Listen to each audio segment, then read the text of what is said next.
Hey, JD here. Welcome to the Mead House. You know, over the past several years, we've brought you over 150 episodes of mead making education, information, and entertainment. More than 100 guests have stopped by the Mead House, professional mead makers, medal-winning home mead makers, competition organizers, experts on yeast and honey, and brewers just like you and me have all visited to share their knowledge. Hey, the Mead House is produced for home mead makers and brewers looking for a bit of inspiration and information from the many guests and discussions we have here at the house. You can help support the Mead House by joining the Mead House Keyholder Club on Patreon. Just go to patreon.com and search for the Mead House. There's also a link in the show notes. For as little as $2 a month, you can become a keyholder. We've teamed up with some great companies to provide thank you gifts for your support. So get on over to Patreon, join the Mead House Keyholder Club, and get your own set of keys to the Mead House. You can listen to the Mead House podcast with your favorite player, and be sure to rate us 5 stars on iTunes or your favorite listening venue. The Mead House, mead making entertainment you just don't want to miss.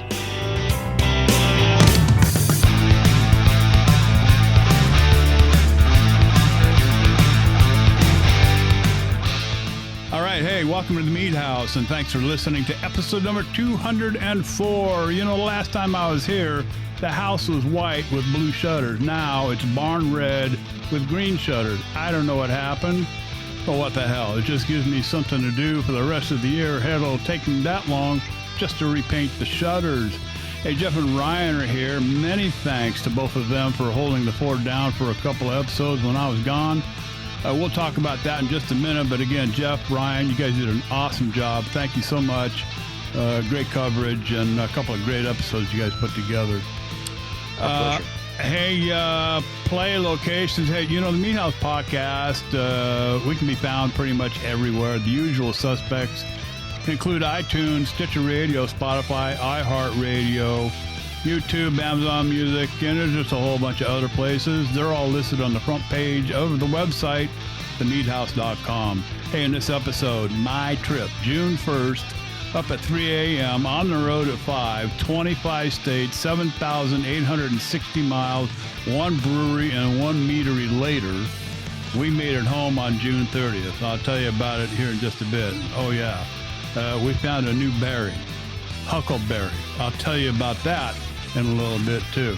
And then in segment 2, he just completed moving and wound up having to move a freezer full of residual and overstocked various fruits and berries. I think we've all run into that from time to time. Ryan's got the 411 on freezer clean-out needs. I think we've had a couple of episodes where he's talked about that, so we'll check in with him on some ideas on how to use up those leftovers. And then, of course, the Social Club. This is where we try to answer questions from mead makers with no formal expertise other than what we've experienced in our own brew house. All that and more here at the Mead House. But first, hey, thank you to all of the Mead House key holders who help keep the Mead House. I got to learn how to say this all over again. I've been gone too long.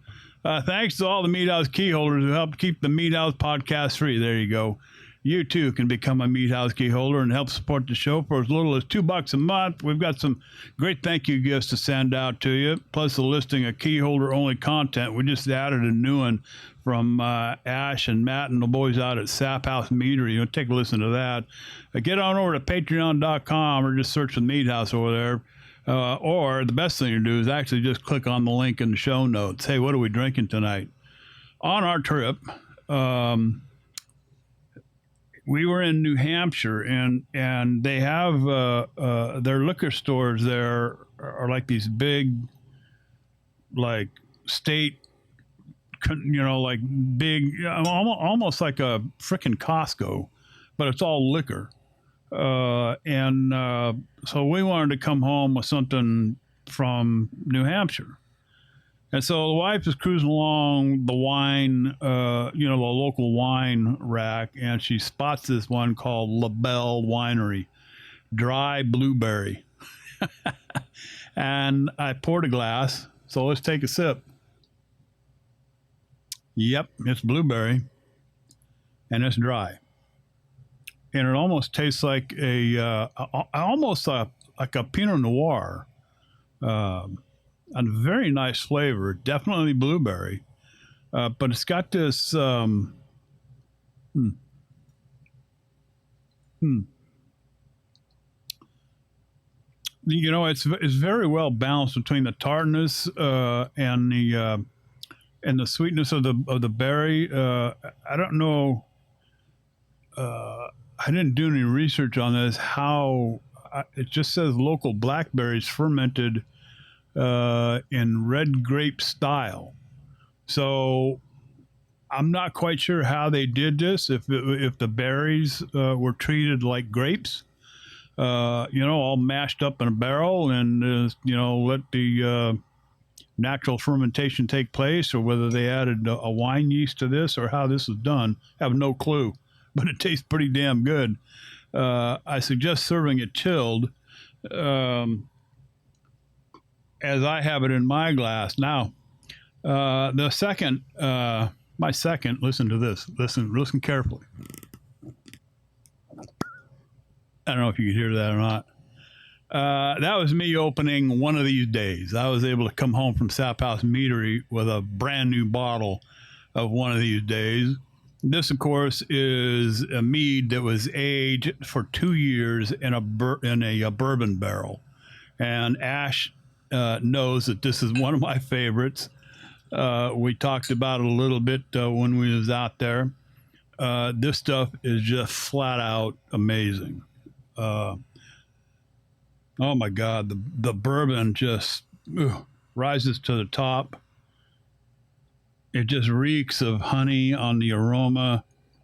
You get almost a nice barrel char aroma. Mm-mm. Sweet on the tip of the tongue, like a nice bourbon. Remember, bourbon, 51% corn. That's where a lot of that sweetness comes from. Then it rolls into a little bit of vanilla, the caramel that come out of the bourbon barrel, a little barrel char, a little honey aroma background as you're tasting, and it finishes on the dry side.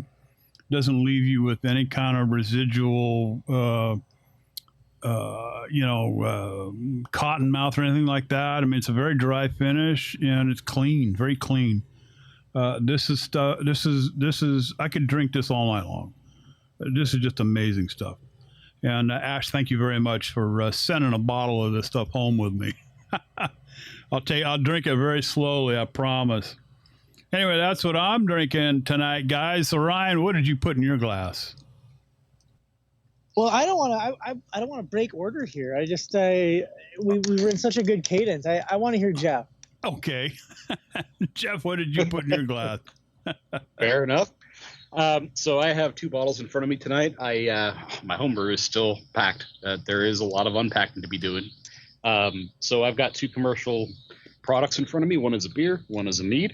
The beer is from a local brewery, KC Beer Co. And this is a Helles lager. And I like these guys quite a bit because they make German-style beers according to traditional recipes and things like that. So a lot of their lagers are decoction mash, which is ridiculously time-consuming, but it's the way they've been doing it traditionally for centuries.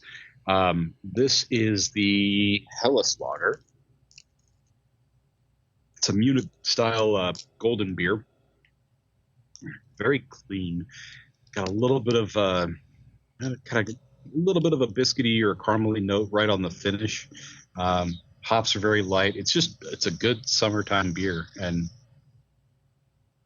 going down very easy tonight. My other glass is from Sap House as well. This is a bottle of the Elderberry Maple. I forget which of the quarterly boxes this came in, but I've been holding on to it for a little while, and I figured the first broadcast in the new house is as good a reason to crack open one as anything else. So let's give this a taste. I happen to bring one of those bottles home with me too. It's dry, presentation wise. The tannin character and a little bit of acidity in those elderberries really come through. It's very fruit forward, and I get a little bit of that maple kind of almost like an afterthought. It's there. It doesn't fight the elderberry at all for flavor, but it's just kind of a nice secondary note. A little bit kind of like the tip of my tongue right after I swallow. I get that mapley character. It's easygoing. It's light. I should probably chill the rest of this bottle and try that cold because I'm trying it at room temperature now, and it might be good that way as well. But yeah, no, this is just a real fantastic one. I'm really enjoying this. We had a bit of a tasting out there at Sap House. Of course, Raven was with me. She was the photographer as we were doing the podcast there, the interview, and afterwards we sat around and tasted a few of the products, and then Ash turned to Raven and just said, "Hey, pick whatever you want off the shelf." So she went shopping, and that was one of the first ones she picked because she had a taste of that when we were there, and she had to come home with a bottle of that. So, and you're right, Jeff, that was a bottle, but we finished it lickety split. In fact, she finished it lickety split. I think I had maybe 2 glasses out of it, but awesome stuff. I really like it, and so does Raven. So Ryan, exactly what is in your glass? JD, it's good to have you back. Welcome back. Thank you. I missed you. I know. We missed you. I miss you guys too. More than Jeff and I missing you, I know the listeners missed you. I don't know about that. And it's not just because of how great you are, which you are, but it's just by comparison. They saw the train wreck that happens when the two of us, and a couple of kids get in the candy store. I don't know about that. Yeah, Dad's here to keep us on topic tonight. Yeah. Well, let me tell you what I'm not drinking. I am not drinking a margarita tonight. And I'm not drinking a margarita tonight because both my tequila and Cointreau bottles were killed in the same evening.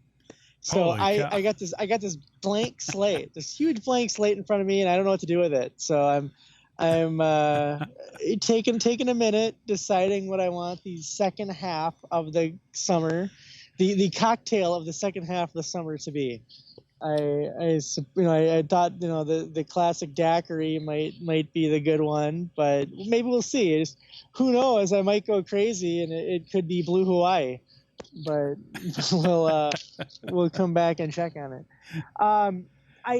Pre-show, you know what, you guys crack me up. The two of you guys just crack me up because this is a recorded show. And it's not even a visual, like a video show. It's an audio show. Right. And both you guys, you say what you're drinking, and then you take the sip like you've never tried it before. Let's see what it tastes like tonight. Or, I'm going to take a sip. It's hilarious, because you'd think with a recorded show and an audio show, you could have had it at 5 minutes. We got 10 minutes of pre-show. You think you could have had a few sips, maybe thought of a little bit, taken a few notes, and then said, I'm getting this, this, and this. You guys just crack me up. I have 2 bottles open in front of me, but I am not double fisting. Okay. So what happened was I played a little bottle roulette tonight. I opened up a bottle that had been in the fridge for a while. Didn't know what it was. Opened it up. And it was a bottle of my orange peel mead. So this was a mead that what I had done is I had taken, about 4 gallons of water and boiled the 4 gallons of water and then killed the boil and then dropped in basically a hop sack type thing full of dried orange peel. Yeah. And I forget the exact, which type of orange peels they were, but they were dried orange peels. And I dropped those in. So they just kind of steeped in there for a while. The water was hot enough to knock anything out that might have been hanging out on them. and it gave this water a really nice, a really nice kind of smell. And then I added orange blossom honey and fermented it. So I let it cool down, added the orange blossom honey, fermented it out, and when it was younger, it had just great orange flavor, what depth, because the depth was coming from the peels and the dried peels that probably a little bit of rind on them and that kind of thing, and it was great. It's like a year and a half old now, maybe a little more, and it doesn't have that same vibrancy. It's gotten a little flatter, and I don't mean carbonation flatter. I just think the flavor is kind of flattened out, and it's almost gotten a little earthy. The citrus is still a little bit there, like a little bit of citrus peel is there, but I could have drank it. I mean, I've drunk worse. I've also made worse, and so, but I thought, what this would go really well with was my grapefruit braggot. And the grapefruit braggot is a Ryan braggot. It's a Ryan braggot, and then I added one of the just a can off the shelf of grapefruit puree, and gave it some just really great flavor. You see a lot of, I don't know about you guys, but there's like 5 different local breweries have grapefruit beers out right now. It's kind of like a summer thing they do here. I know that doesn't do anything for you, JD, but I mean, you still might see them around. Mm-hmm. And so I made a little 50-50 mix here of the grapefruit braggot and the orange peel mead, and it's really nice. It's really nice, but it got me thinking, Jeff. It got me thinking, if this were to get submitted as a braggot into the Iron Bee 2021, does it have the harmonious blend, of beer and mead? And I don't know. I really don't know, because now the malt is only making up like 25% or less than 25% of the fermentables, and it's really fighting to get through because it was a light malt. It's a Pilsen malt, right? I mean, so it's really good. It might technically be a braggot. I'm not here to split hairs, but what I can tell you is, if this got dropped in front of me in a competition, I don't know, Jeff. You and I might sit in an Iowa cornfield and debate whether we really have the beer characteristics coming out in this one. Now that would be a show.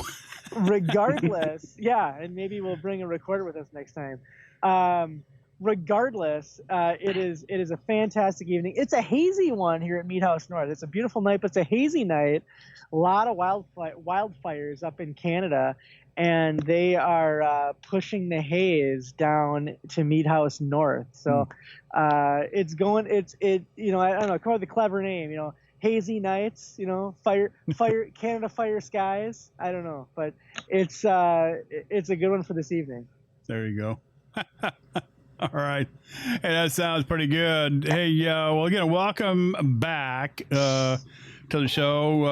And man, it's been a while. I feel like I'm kind of new to all of this again. But we'll get in the swing of things here. So JD. Yeah. Usually I introduce the guests. Right. And you're kind of our guest tonight. Okay. So I'm not going to introduce you, but I do want to just steer the conversation at the very beginning here before I forget. Go right ahead. So JD has been 7,000-mile trip across the country. Yes.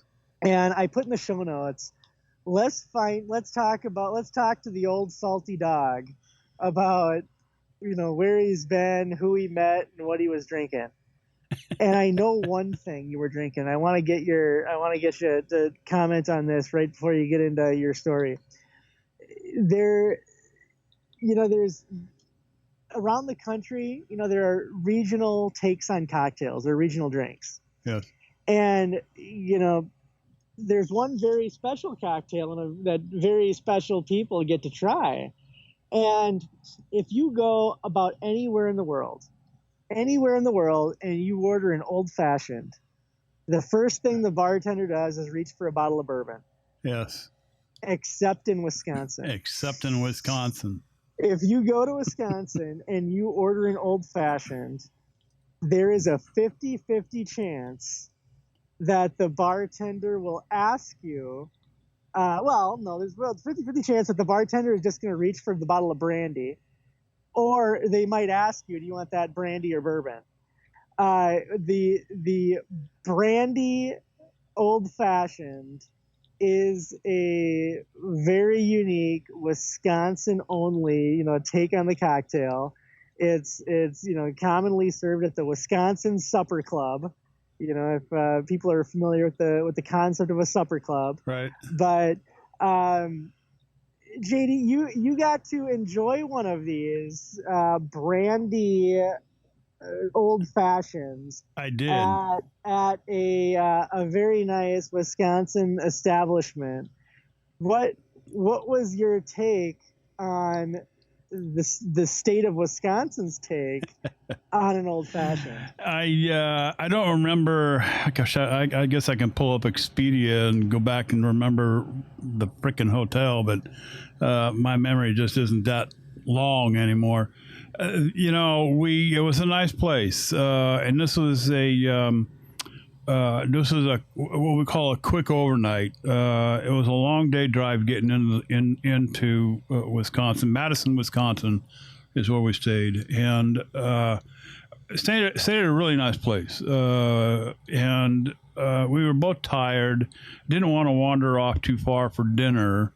And, checking with the concierge, asking about a place to go because they closed down their restaurant during the whole COVID deal and had not reopened. And so she named a few places, but they were a drive. We had to drive. And I told my wife, I said, I don't feel like driving anywhere. We just did like 11 hours to get to Madison. And then the concierge said, the bar also serves food, and kind of perked up and looked over at the bar. And it's like right in the middle of the lobby. It's this square bar. It's called, I think, the Hub. And it's like right in the middle of the lobby. So we wandered over there, took a seat, and looked at the menu, ordered some food, and I wanted, I'm not a mixed drinker, but one of the mixed drinks that I do enjoy from time to time is a nice old fashioned. And so I asked for an old fashioned, and of course he looked at me and said, bourbon or brandy? And I looked at him and I thought, what are you talking about? What do you mean bourbon or brandy? Bourbon, of course. And he said, coming right up. And I don't remember what Raven had, but I drank my drag. It was good. We ordered our food. Can't remember what the hell we ordered, but it was good too. And then the bartender and I started talking about whiskeys and whatnot. And he says, hey, you ever had a Wisconsin old fashioned? I said, what do you mean Wisconsin old fashioned? What the hell is that? And he said, it's made with brandy. I said, what do you mean, like adding what, like bourbon and brandy and bitters and all? He says, no. He says, you replace the bourbon with the brandy. And I thought, wow, I don't know about that. So he said, let me fix you one. And I said, well, okay, on the house. Okay, can't beat that either. So he fixed one up. And believe me, Ryan, I am a bourbon lover. I can almost name bourbons. I'm getting that, pat myself on the back. I'm kind of getting pretty good at it, picking out bourbons. I know their flavors pretty much, but this brandy old fashioned was quite good. I was really taken aback by it, and how the brandy really mixed in well with the orange flavors that he muddled on the bottom. There was the bitters, of course, the component that comes through.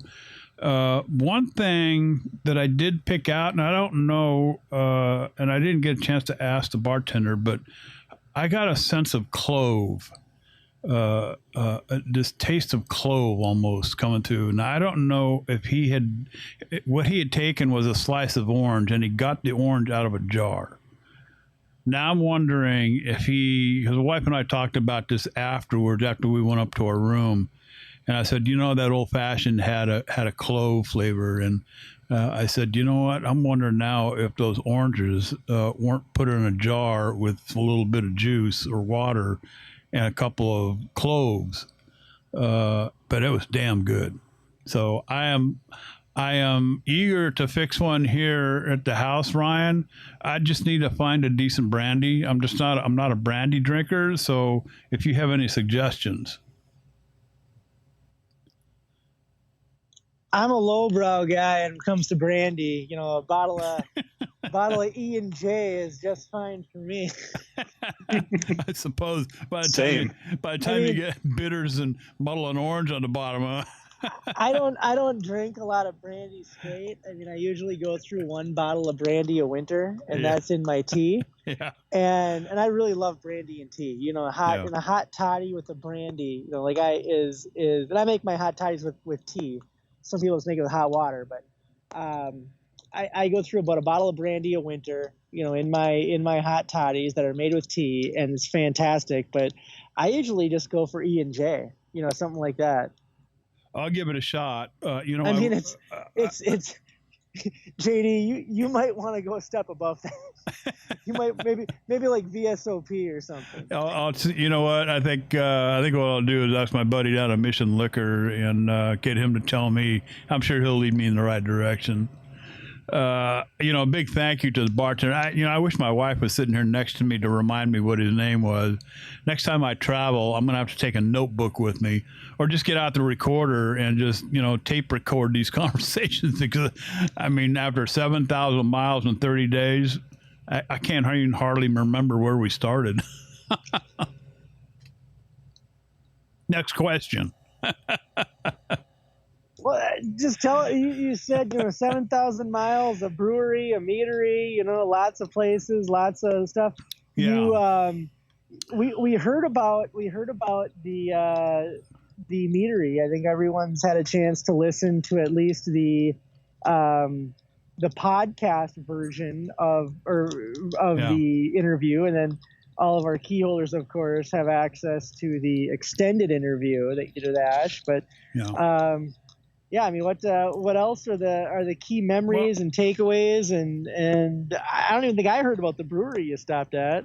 Well, let's start at the beginning. We left, of course, on June 1st, up at 3, on the road at 5, like I said.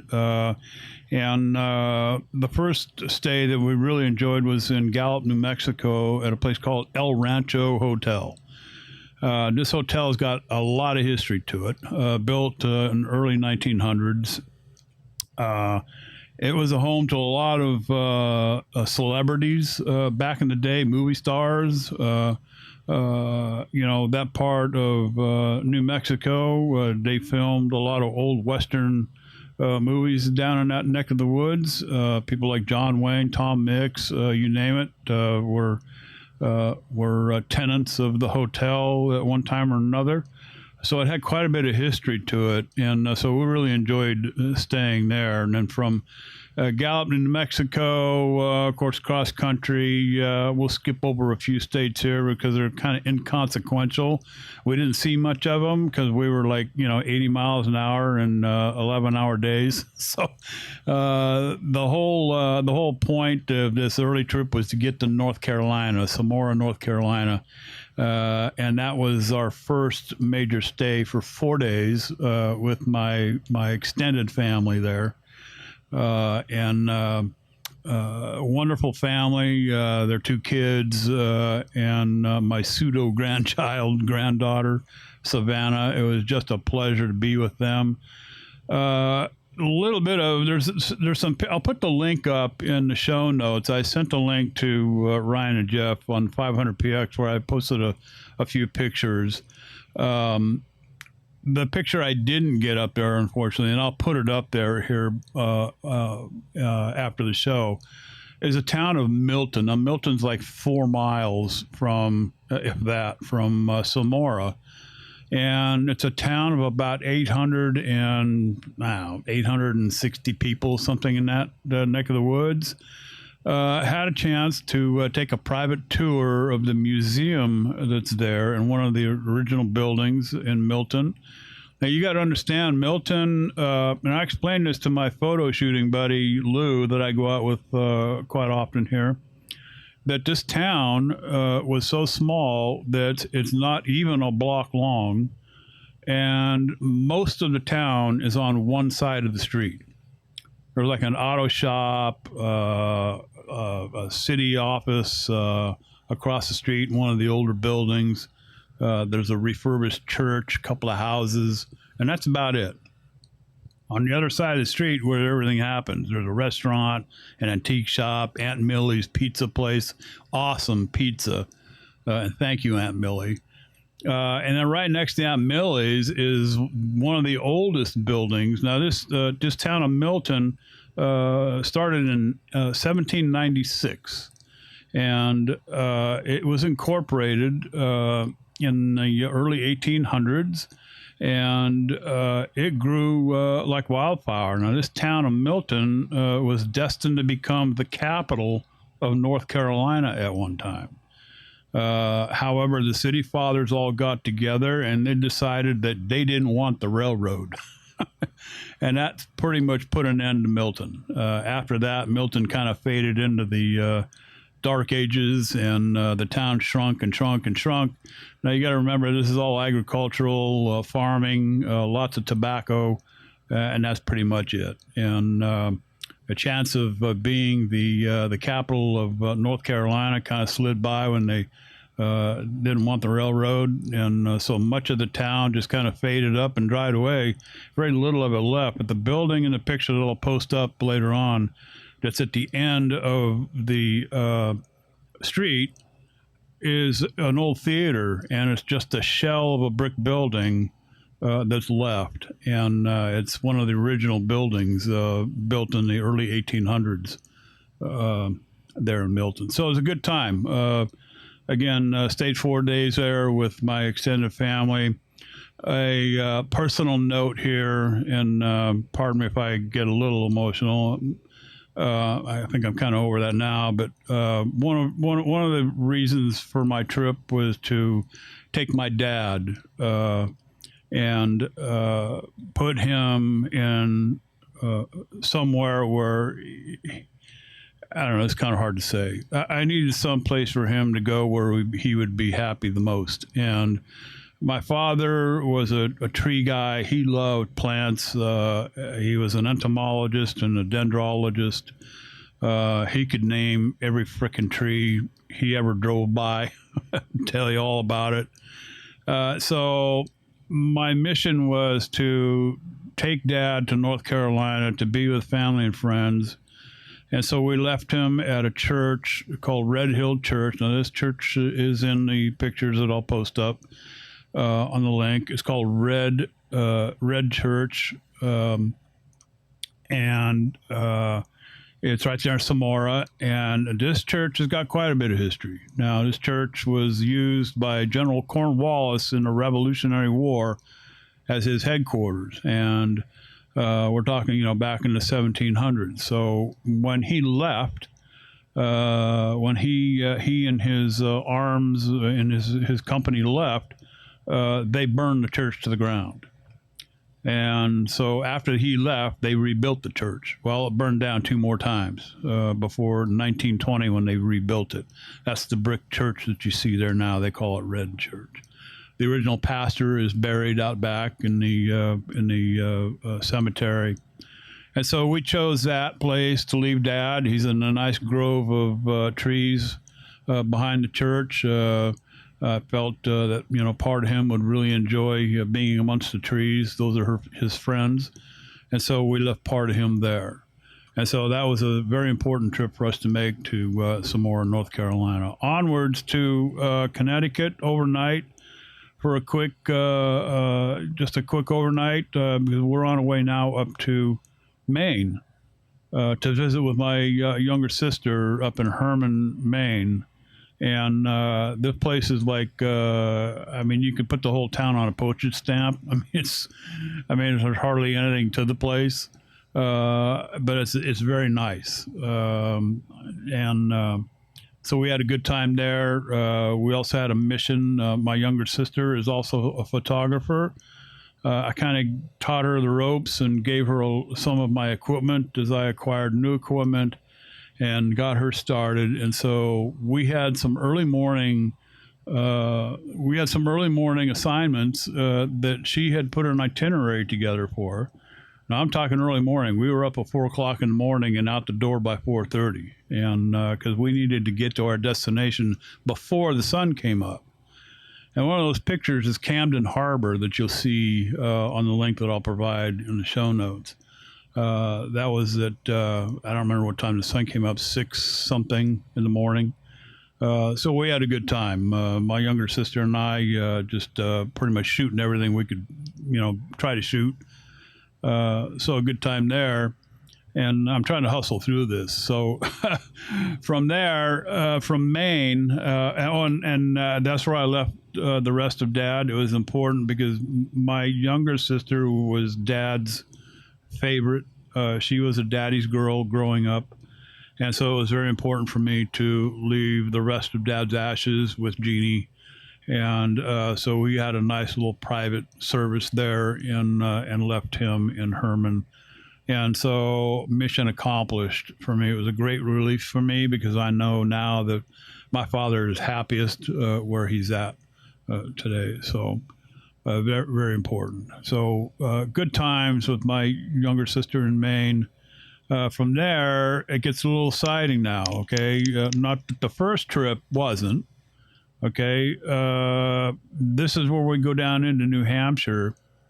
And let me tell you, the drive, I could talk all night about this trip, and I know we don't have all night, but and I'm kind of pushing time here, but the drive through Tennessee, if you have not been through Tennessee and had a chance to drive through the Appalachian Mountain, the Smoky Mountains, that's got to be on a bucket list, for somebody out there.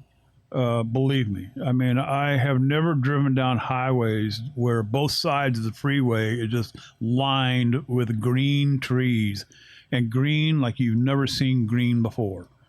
Just an unbelievable sight. The blue skies like you've never seen. Just incredible. But anyway, into New Hampshire. Now, Ossipee, New Hampshire. Now, if you don't know anything about Ossipee, it's like in the middle of nowhere, all right? When you get there, you'd probably wonder why in the hell people even bother living there. You'll find out once you visit, believe me. It's a wonderful place. And Ossipee is a real dinky little town. I don't know what it is about Raven and I. We just love these little off-road, out of the way, nothing little places that nobody's ever heard about before. You meet the most wonderful people, friendly, courteous, kind, unbelievable. And of course, we went there to meet up with Ash and the boys over at Sap House Meadery. And what a visit we had. We met at the Sap House Meadery initially, and we were waiting on Evan to arrive. So we wandered over to Hobbs Brewery. Ash has done a wonderful job with Hobbs, and I tasted some beer that's just freaking good. I mean, it's really good. The thing about Ash, which is if you've tasted any of Sap House Meadery's meads, you'll know that he and Evan are very meticulous about their flavors, and it's the same with the beer. And you can tell that Ash has got his finger on the pulse of every can that comes out of Hobbs Brewery, because if it doesn't pass his muster, it just ain't going in a can. I guarantee you. And Raven, of course, had a dark beer over there that she absolutely loved. I had a pale ale, awesome stuff. And then we wandered back over. Oh, and the tavern there, it was closed when we made our visit. Both places were actually closed, so they weren't serving food. And but the place is just amazing. Now, both of these buildings are they're part of some of the older buildings in Ossipee. And some of the original woodwork is still there, the beams and the flooring, just an unbelievable place. Back over to the meadery, we meet up with Evan, of course, and then Matt, who is Ash's cousin and his business partner. And, was a quick setup around the table, and we just started talking. And again, you can listen to that interview on the last, I think it's episode 2. I don't remember, 203 or 204, 202 maybe. I don't remember. At any rate, and then if you're a key holder, make sure to get on over to Patreon and listen to the whole thing. And we had quite the visit over there. And Jeff, you'll be pleased to know. In fact, I think I put a picture of it up on that post on the episode. If you remember seeing that bottle. Raven took a close-up of that bottle. Well, that's one of the original Smoky Pete's. Okay. Nice. It had been sitting in a barrel for 4 years. I mean, you talk about, it was so freaking good. Oh, my Lord. JD, I still will say that is I don't like the word best, because that's such a nebulous term, the best beer, the best mead, the best cider. But I'll tell you this, it was the most impressionable mead I ever had. Memorable. I mean, yes. I memorable, exactly. I mean, in a good way, right? Like, yeah. I've had some fantastic cherry meads, and I've had some amazing raspberry meads, and I've had some good, hop meads. Yeah. But bar none, that is the most memorable mead that I've ever had. And I hope Ash is you were at the barrel room. I hope they've got something else similar in the works, because they do. I want to remember it again. Yeah, no, they do. I mean, this is a long-term project. I mean, and they're always thinking ahead. Evan has pretty much taken over there at Sap House. Ash has all but turned the keys over to him, and he's pretty much in charge of the meadery there. Not the business side, but the brewing side. And so Ash is he's really getting on board with that barrel, and so much so that they've got some stuff coming up. Believe me, I can't talk about them, obviously, but I can tell you right now that they're set. I mean, there's some amazing things that are be coming out of Sap House in the future, out of that barrel project. And let me tell you, I said it so many times before, and yeah, I sound pretty much biased when it comes to Sap House. I've tasted a lot of meads from everywhere, from a lot of places, and I keep going back. You find that one. You have a favorite meat. All right, maybe you're a T-bone steak guy, okay, and you keep buying T-bones, or you're a Pepsi guy, so you've been drinking Pepsi for 30 years, or you like Nike shoes, okay, and you keep buying Nike shoes. You keep going back and buying the same thing. Well, Sap House is one of those things for me. I just keep going back because they're just good, and I trust them. And I haven't had a bad one yet. I've had some that I'm not fond of. That doesn't mean they're bad. Maybe somebody else will enjoy it more than me. I have my favorites from Sap House, of course. I'm drinking one tonight, one of these days, bourbon barrel aged, 2 years. But yeah, so they got an amazing barrel project going. Evan is really on top of things. He's got a good vision. Listen to the interview. We talked about the future a little bit, and how he sees it. I'm not going to disclose all of that here in this discussion. You can listen to it in the last episode. We covered a lot of that there, even more on the Patreon site. But so from in Ossipee, we spent 2 days there, and the second day we went on kind of a photo tour. Now there's this highway, and I still can't pronounce the damn thing. Huckenbuck, something or other highway. Ash is gonna kill me. Ash, what the hell's the name of that highway, dude? Like he's listening to me now, right? He's gonna call me. Anyway, it was like I don't know, like I think we covered like 70 miles or something like that through the wilderness, through the woods, through the mountains. Unbelievable. I mean, just unbelievable. Got a lot of photos there too.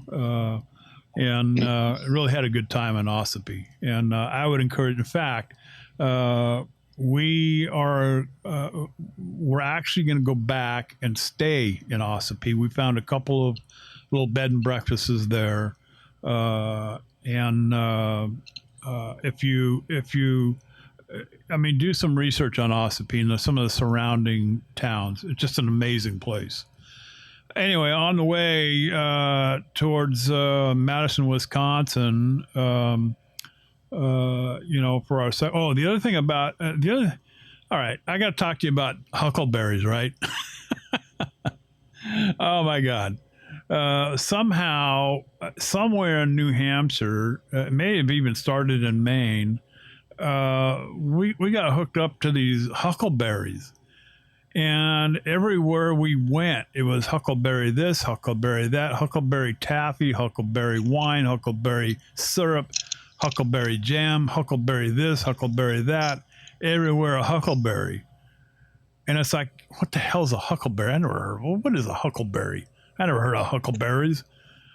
And it's an actual berry, honest to God. It's a berry that can often be mistaken as a blueberry. Some of them are basically the same color. I mean, they range in color from red to blue to black, even. And they have a similar taste, but huckleberries apparently are a little more tart than a blueberry. The blueberries, you can find them everywhere. Maine is pretty much the blueberry capital of the world, unless you go up into Alaska as well. And huckleberries grow back there as well. And apparently they also grow in the Pacific Northwest. But the thing about a huckleberry is you'll never find them in the supermarket. You'll never find them in the frozen fruit section of the supermarket. So if you're planning to make a huckleberry mead out there, guess again. Unless you live in a place where they're grown wildly, they're not grown commercially, because I guess they've tried, and they just don't take to being grown commercially. So whatever huckleberry you find are more than likely going to be wild picked. And I don't know how well protected these vines are where they find them, but I don't imagine you're going to run across too many of them to make a mead with. So I wouldn't get too excited. Anyway, so we wind up in South Dakota, Rapid City, staying at the Alex Johnson Hotel. And let me tell you something. If you ever want to make a trip to Rapid City, you got to stay there. It's an old hotel built in the early 1900s. And Raven and I kind of have a thing for these old refurbished hotels. And this is the second time we've stayed there. And just an amazing place. I mean, you get a sense of how people traveled, in the early days. I mean, the elevator is like really dinky.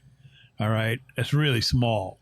Modern day travelers like today, I mean, we had quite a bit of luggage, and we just filled the elevator. Okay.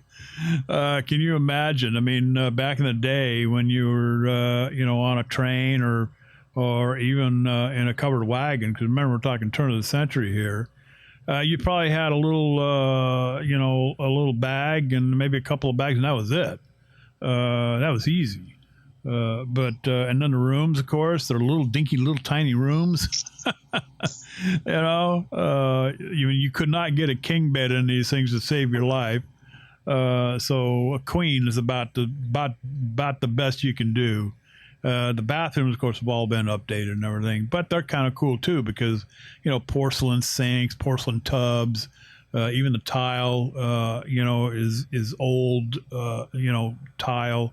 It really gives that look and feel of how it was. But a wonderful stay there in South Dakota. Did not make it to Rushmore or to Crazy Horse. We'd already been there. Instead, we covered some ground, took a lot of photographs, visited the Bighorn again, said hello to General Custer and to some of our Ravens relatives up in Lakota Nation. She's of the Standing Rock Sioux up there, and they were part of one of the 7 tribes that defeated Custer at the Bighorn. And if you've ever been there, they have now a monument dedicated to the 7 tribes, which is quite nice. And they started to put up markers where Indians actually fell. There's a bunch of them up there where Custer's men fell. They're all in a gated, cordoned off, gated area. So it's kind of a cool place. And I got a few pictures up there as well. And then over into the Badlands, that's another place. I mean, can you imagine yourself in a covered wagon, traipsing across the prairie with your family? You got a couple of horses, maybe a cow and a steer in tow. Your oxen are pulling the wagon, and suddenly you come upon the Badlands, and you're thinking, "Am I still on the same planet?" It's just that shocking. Okay. When you roll up to this thing. And I've got some pictures that I'll share of the Badlands too. Just an amazing place. Into Yellowstone, 4 days in Yellowstone. Again, that's just another amazing place. If you've never been, make it a point. Put it on a bucket list if you have to. We spent 4 days there. Again, I mean, this is a place where you can spend weeks and weeks and weeks there and still not see it all. There are 3 routes around Yellowstone. The Big Loop, they call it's about 170 miles, something like that. The 2 smaller loops, the upper loop is about 96 miles or something, I think. You couldn't do the whole thing because it was blocked off up there at Roosevelt Tower. They're repairing the road. So it was closed all the way around, but we also did the southern loop. It takes you through the Geyser, Old Faithful, and all of that. Just amazing country. The Madison River, the Yellowstone River. And again, I've got some photographs that are just amazing that the boys have seen here. And then from Yellowstone, we're heading home now. So we're traveling south down through Idaho and whatnot, Utah. We wind up down in Bryce Canyon, another amazing national park. If you've never been, this is another bucket list item. It's just the geography is such an amazing sight. I mean, it's just a wonderment how these things even exist, okay, and what created them, and the wear and tear on this earth that created like the Grand Canyon and Bryce Canyon and the Badlands. It's just amazing.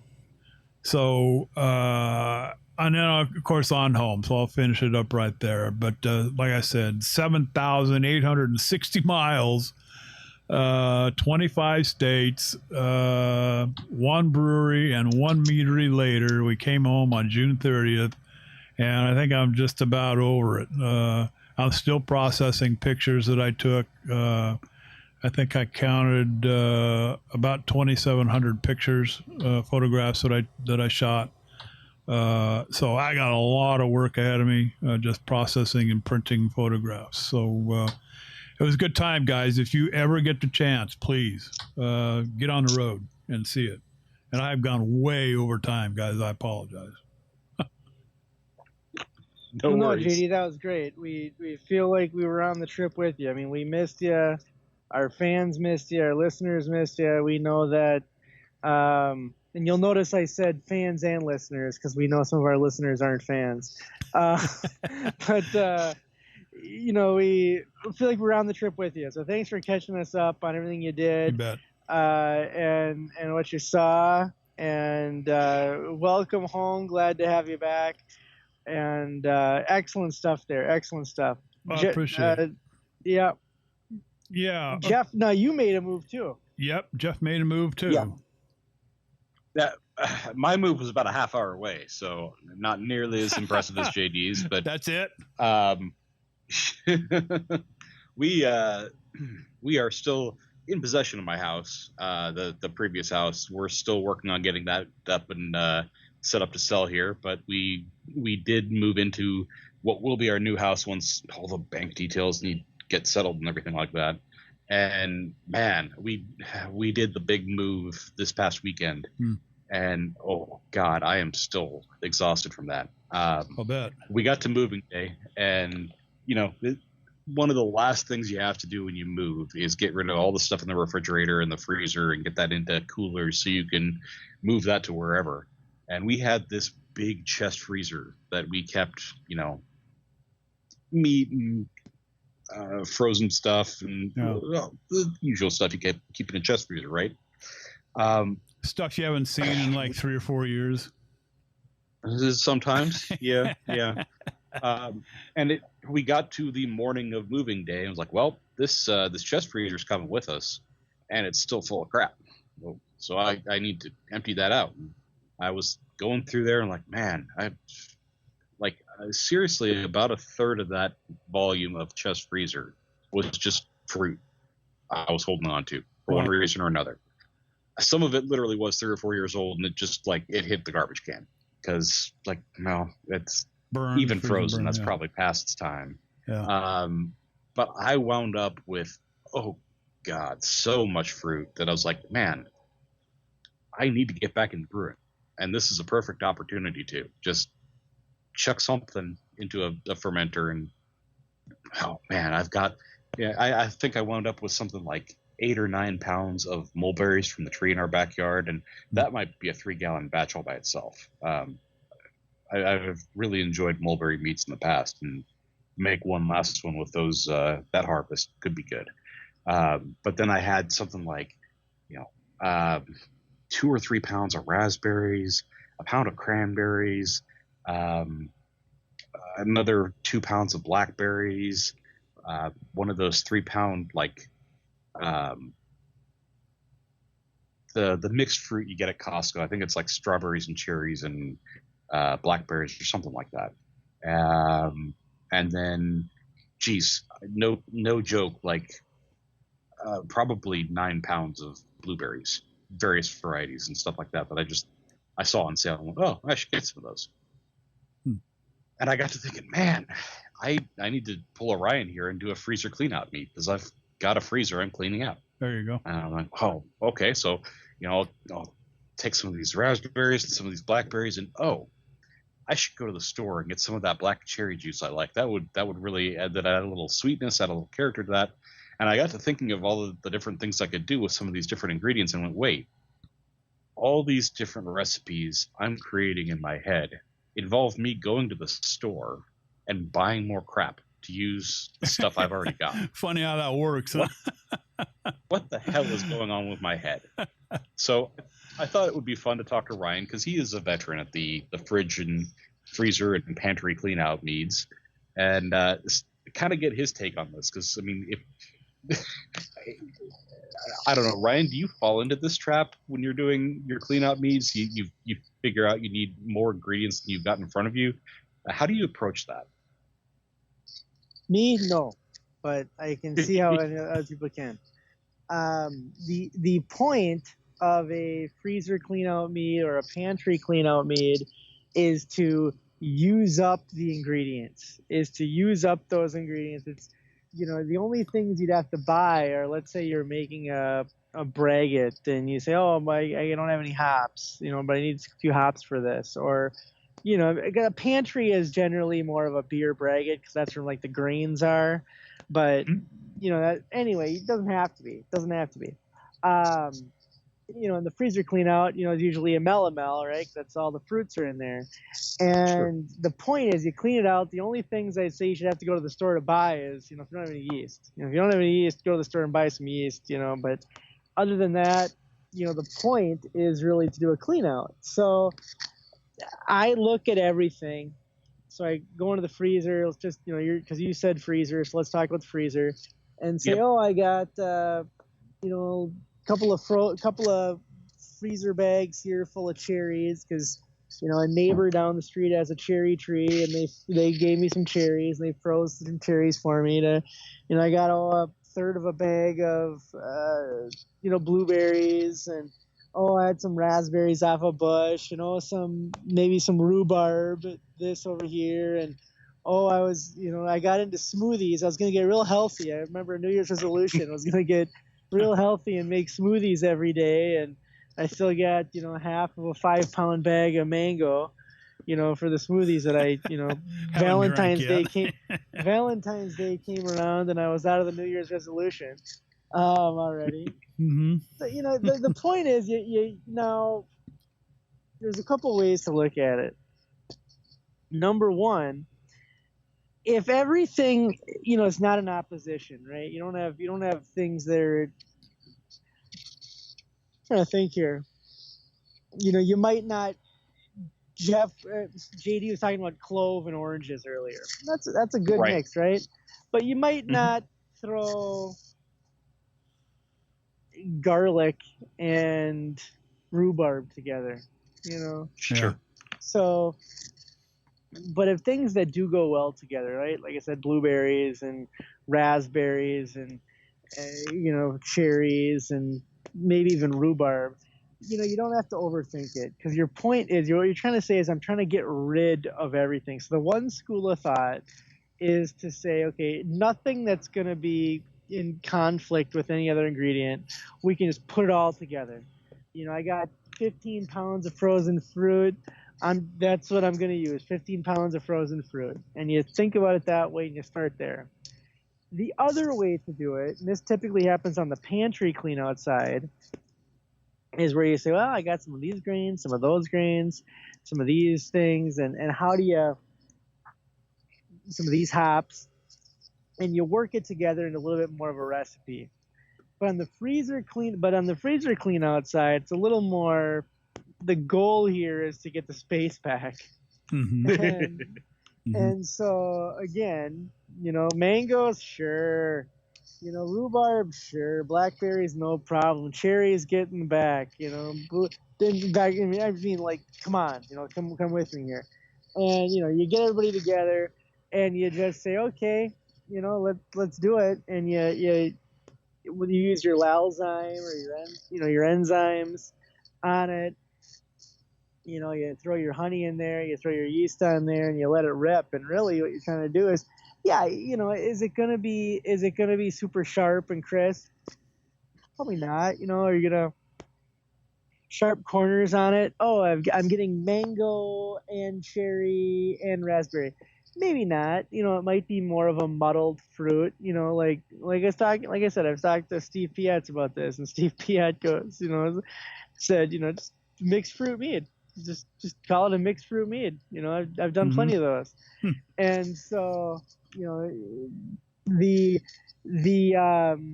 point of that is you're getting the space back, you're using up what you have, you're not overthinking it. That's the point. Do not overthink it. Don't try to get cute, don't try to get complicated, don't try to even get technical on pound of this, 3 pounds of that, 6 pounds of this. It's I'm making this to get rid of what I have. If you ever need a little gut check of the type of things that you're doing, and you're on Reddit, I know a lot of people are on Reddit these days. There is a subreddit called Prison Hooch. I've been there. Here we go. Yeah. Just think about, the fact that you're literally just trying to prove that you can ferment this stuff. And I mean, you're gonna do a lot better than that. You're gonna use good procedures. You're going to use good nutrients. You're going to punch down the fruit cap. I mean, you're going to come out with a very good product. And you're probably going to be surprised at how, without having precise amounts of fruit in there, how good it is. And that's because of your procedure. Your procedures are going to show you that you can make a pretty good mead about just about anything. Now I want to be careful there when I said anything. You can make a good mead out of anything good. Good blueberries and raspberries and cherries. Those are all pleasant to eat. I'm not trying to tell you that you're gonna make a good mead because Costco had a sale on peeled garlic and dried apricots. Yeah, I don't think I have quite the dilemma that Jeff does, but I do have some frozen fruits and berries and whatnot in the freezer that I thought I was going to do something with, but same thing, Ryan. I mean, I got into thinking, I should start drinking some more of these smoothie things and. Stop drinking so much freaking alcohol. Stop with the margaritas, drink some smoothies, or put a little rum in the smoothies, maybe. I don't know. So, I come on with, a couple of pounds of these berries, a couple of pounds of those berries. Well, pretty soon now the freezer's full of freaking berries. So I got kind of the same dilemma that Jeff does, but I also have a bag of grains, and I wish I had a cow or a pig. I could just, haul it out to them and let them eat it up. But I'm wondering if some of these grains, they might even be a year old that I acquired, thinking, I'm going to do this, I'm going to do that. I put them in, I was smart enough to put them in some vacuum sealed bags, and they're still, airtight. So grains don't necessarily go bad that quickly, but they do have a shelf life. I know that just from raising cows. But so I'm wondering, combining the two. I don't know, Jeff. Yeah, I think if I'm getting anything from Ryan, it's try not to overthink it and just kind of shoot from the hip, use what you've got, and just go for it. I'd say think of the goal or the name. Sorry, the goal, and the goal is in the name. When we say that it's a freezer clean out mead, that's not some cutesy, clever name that got workshopped by the Madison Avenue advertising agencies. Right. That's literally the goal of what we're doing. The goal of what we're doing is trying to clean out the freezer, and we're saying, hey, if you're frozen fruit and you're in the freezer, you're going in the fermenter. Yeah. Well, that's, I've had some time to think about my brewing experience, when I was on the road too, because I kind of miss it because I purposely have not started anything, before we left. So I didn't want to have to deal with issues when I got back. So I just didn't want anything in the fermenters or anything like that when I, before I left. So I'm kind of eager to get back into it. And I've had a lot of time to think about my brewing experience. And I know I've talked about this before too. I keep talking about I'm reducing my footprint by quite a bit, actually. Spike Brewing has got a nice little fermenter out now. It's at first I was going to get one of the conical ones. They're more, the gear's more towards brewing beer, but they got one now called, I think it's called the Flex. I think it's called the Flex fermenter. I'm not on their page. I don't remember off the top of my head, but it's a cool little gizmo that it's kind of like like these complicated looking conical fermenters. But it's meant for small batch brewing, and that's what I want to do now. I want to do small batch, 3 to 5 gallons. 5 gallons is even pushing it. I'm thinking more along the lines of 3 gallons, because when I sit and look at a 5 gallon mead, Jeff, that's a lot of freaking liquid, dude. And we don't drink it that fast, so I don't want to keep it around forever. And this is a problem. Yeah. This is the problem with two people owning a kegerator that holds 4 kegs.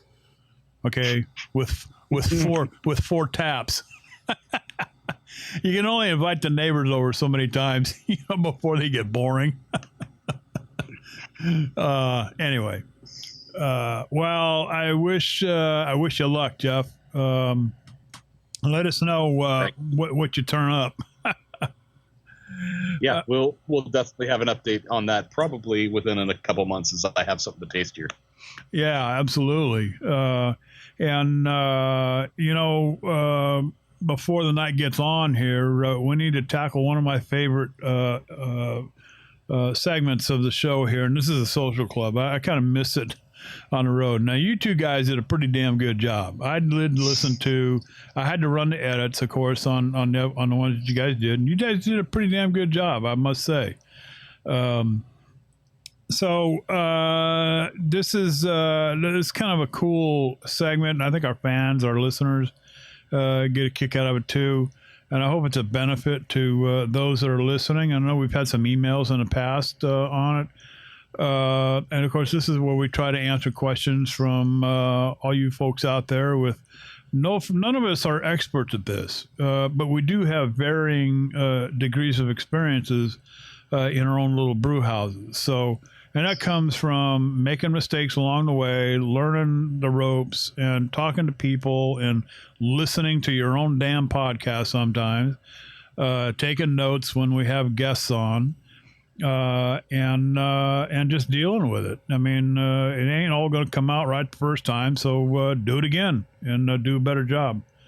That being said, let's scroll down here. Okay, the social club. It's kind of a long one, Jeff. Clarifying before bottle carbonating. Hi, I'm pretty new to this hobby. And I found lots of inspiration. I got to put my glasses on. Jesus. All right. Here, I'll take over. Yeah, I found lots of inspiration. I have tried a couple recipes. They came out pretty good. So now I think I'm hooked. Now I'm planning a new project with spruce tip syrup mead. So I guess it would be similar process as for an Acer blend. Yeah. I'm wanting it to be around 10% ABV and sparkling. When I tried making ginger beer, the only time I have tried carbonating anything, I got a lot of sediment at the bottles when bottle conditioning, and I want to reduce that when bottle conditioning this brew. Some of these sediments resuspended, making the ginger beer cloudy. I had to pour very carefully. Can I ferment the spruce tip mead dry, clarify it before racking and back sweetening it, and then bottle condition? Will it still be clear after bottle and with a little sediment? Or will restarting fermentation with a lot of sugar from both back sweetening and bottle conditioning make the brew unclear and full of sediments? By the way, I'm thinking of pasteurizing the bottles to stabilize the beer when I have enough carbonation. Do you have some spruce tips and advice and some recipes for similar stuff? I'd really appreciate it. So I'm the guy who bottles conditions. So maybe I should take that part, the first whack at that one. And I liked how he said spruce tip. Do you have any spruce tips? Yeah. Nice little one there. Before we go any further, though, I got to go back a step because I can hear our listeners already. The Iron Bee 2020 is not going to have a side challenge to make a garlic and dried apricot mead. I just want to get that on the table right now. It's not going to be a side challenge. We're not asking anyone to make garlic and dried apricot mead. All right. I mean, if you really feel it, go for it, but we're not going to judge that. In any way. We won't judge it, and we won't judge it. So, all right. So back to our pine needle friend here. Lots of questions in there. Okay. So number one, bottle conditioning produces sediment. That what you are doing is you are creating fermentation in the bottle that produces natural carbonation. So you will get sediment in the bottle. If you ever go buy a good Belgian beer, a good authentic Belgian beer, there will be sediment at the bottom of that bottle, and they will tell you, pour it off, very gently. I think Orval and Duvel still do that. I think they do anyway. Orval might. And there's there is that fermentation. So think about the fermentation process. When you ferment in your carboy, sediment is produced. When you ferment in the bottle, fermentation will be produced.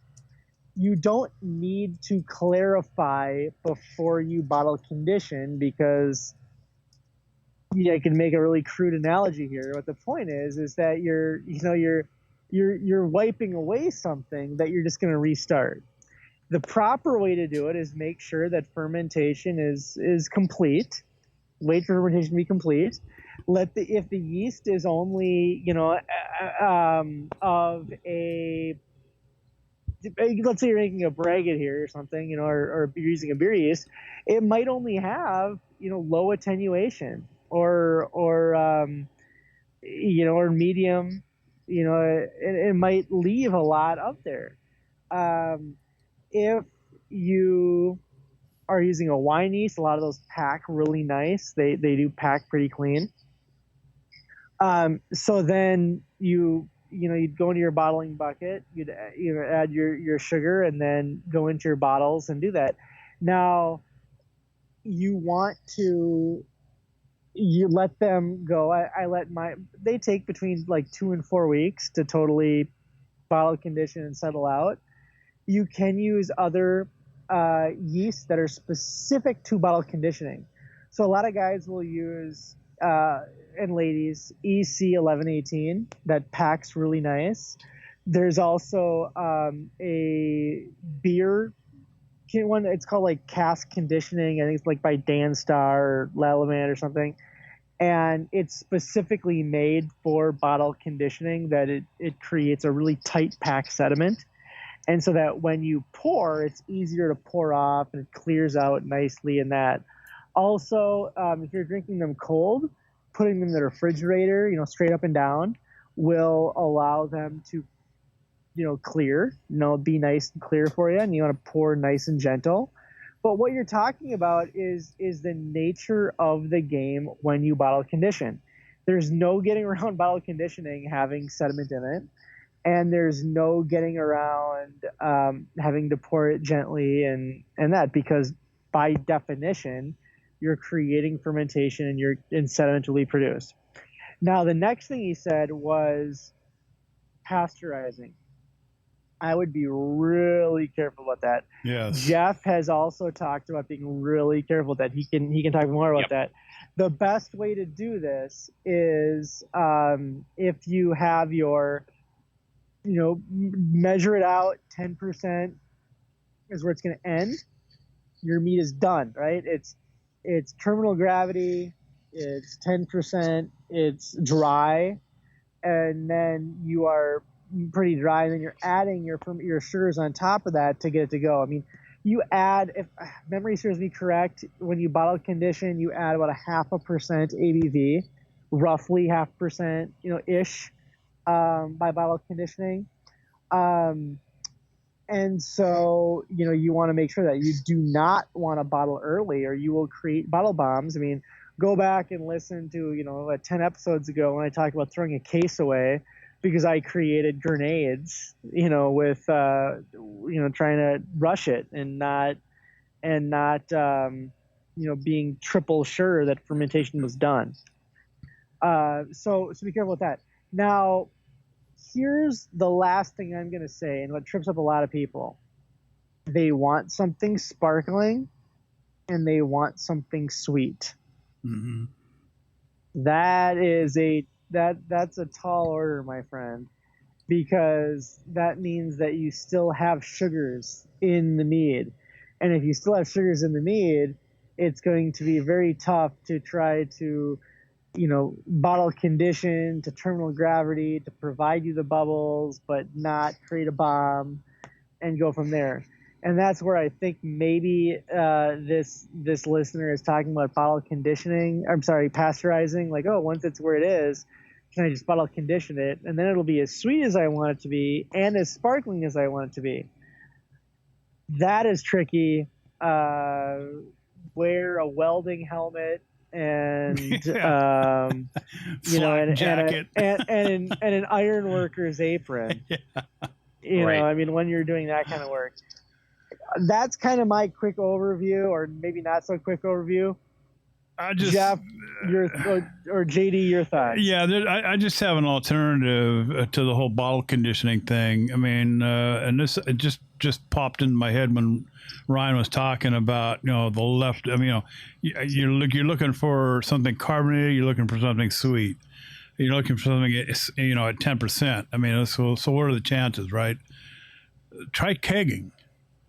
You can probably avoid a lot of that. Come out with your sweet carbonated mead in a keg. Much safer than trying to, you know, even try to. I mean, the pasteurizing thing. I mean, you're basically putting together hand grenades. Okay. Pretty much, because you don't know when any of them are going to, you know, unstable hand grenades, because you don't know when any of them might go off.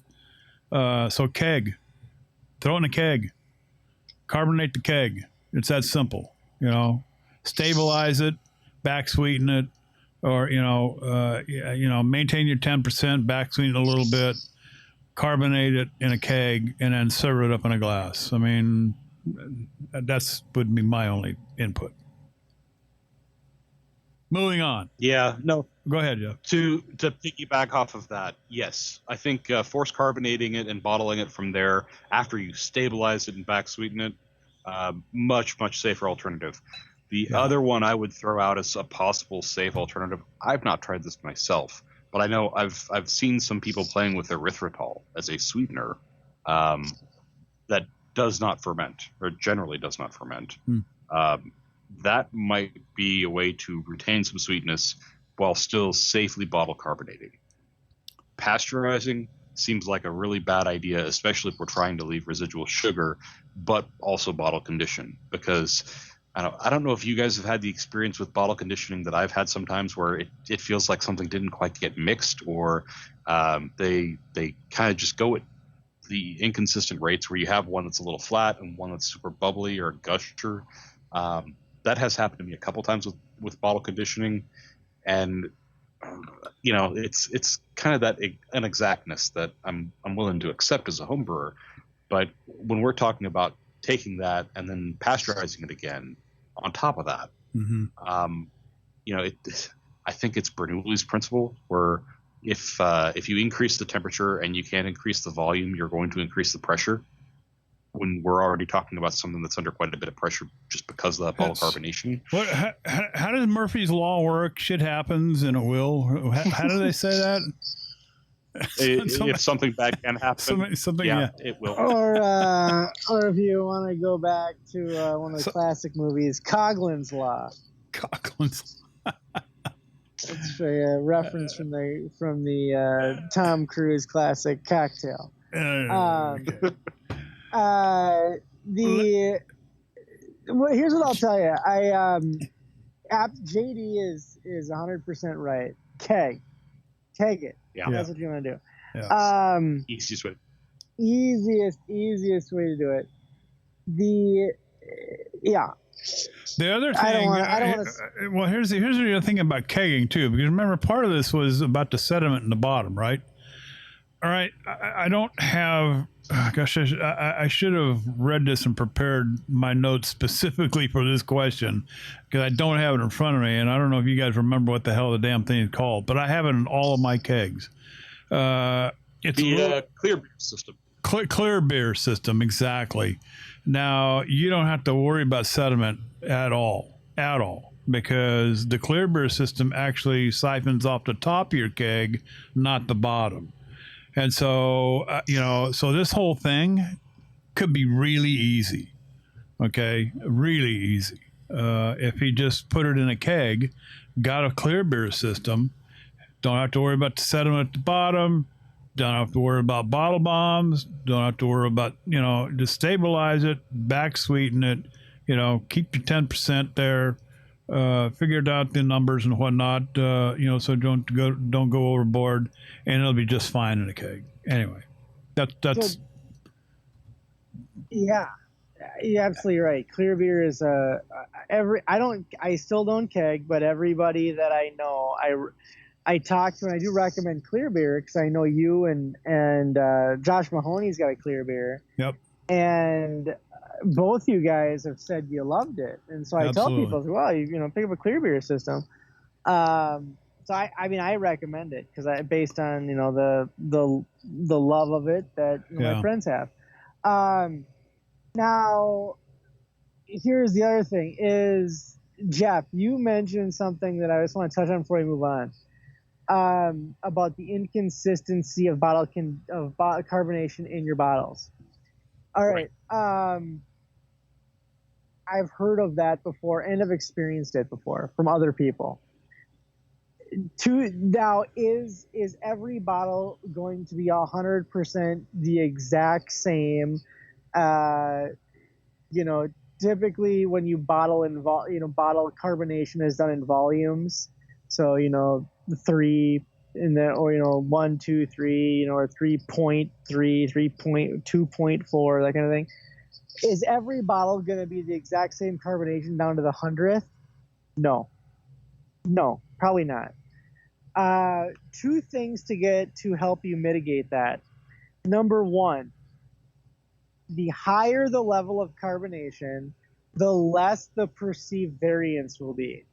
So if you're trying to do a super low carbonation, you are going to notice if one is off by a lot, or off by a significant amount because it's such a low carbonation.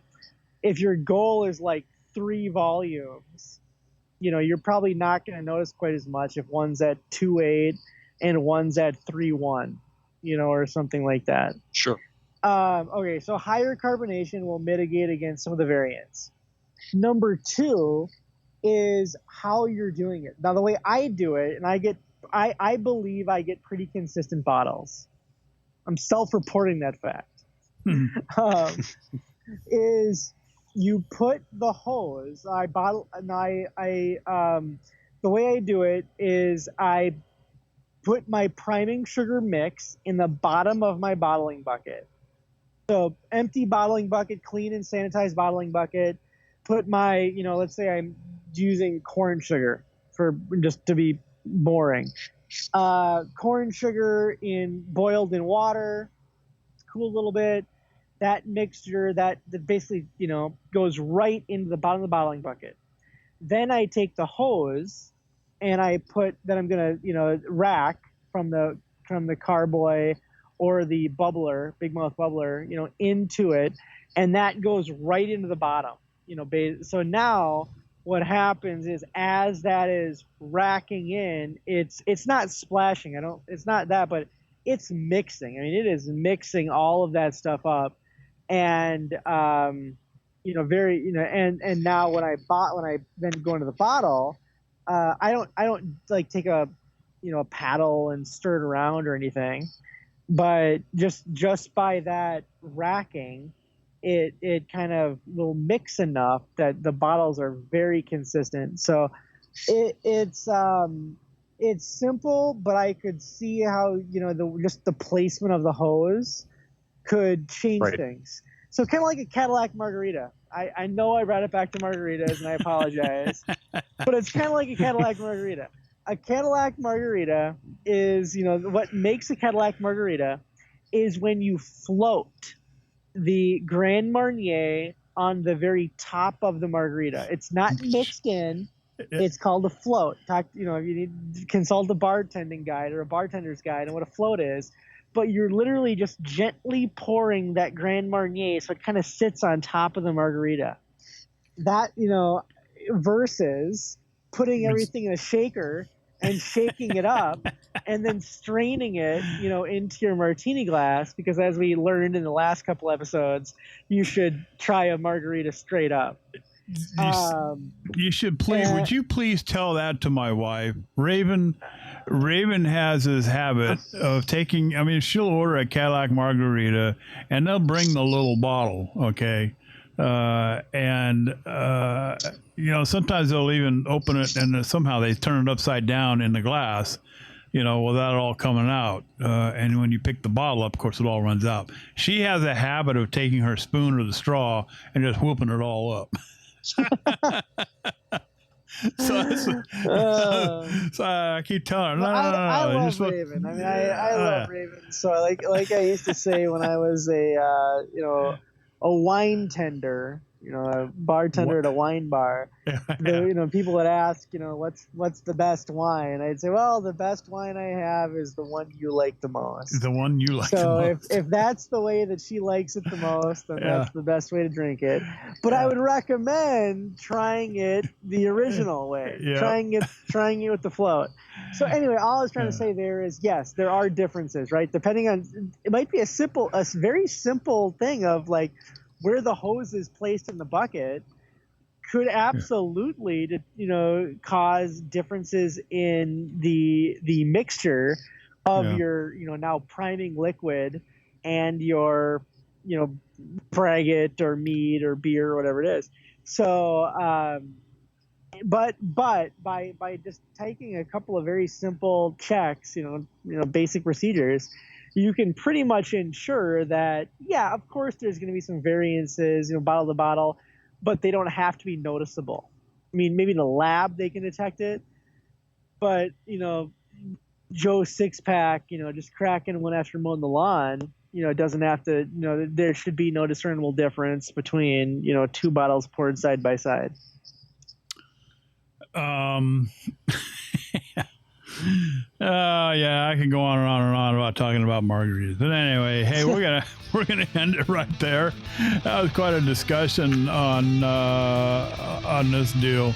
We've got plenty more to cover for the next episode, so you do want to come back. We are back in the saddle again. But we're going to call it a night right there. So, hey, thanks for hanging out with us in this episode. Hey, a big special thanks to Ash, Matt, and Evan out of Sap House for hosting the Mead House out there. And it was really great meeting all of you in person, especially you, Evan.